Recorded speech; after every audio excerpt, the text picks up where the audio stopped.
पुणे महामार्गावर पनवेल तालुका हद्दीत खासगी बस आणि ट्रॅक्टरचा भीषण अपघात होऊन बस 20 फूट खाली कोसळल्याची दुर्घटना घडली आहे।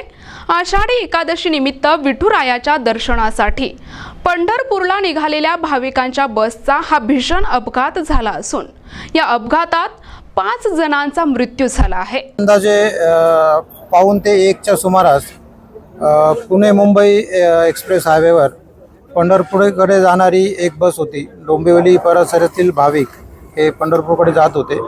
ते एक्सप्रेस हायवेवर एका ट्रॅक्टरला आदळून त्यांच्यामध्ये अपघात झालेला आहे।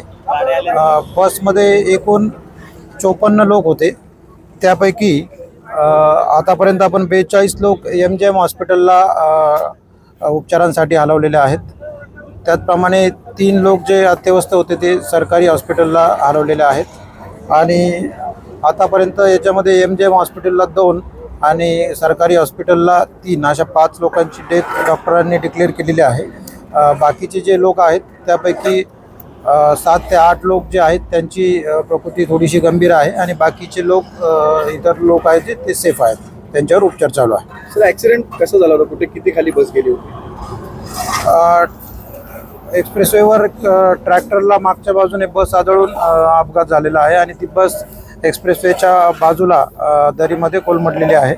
त्याच्यामधून बस आपण बाहेर काढून त्यातले इतर जे जखमी आहेत त्यांना सुखरूप बाहेर काढून त्यांना उपचारासाठी पाठवलेला आहे। सर हे आषाढी एकादशीसाठी चालले होते का?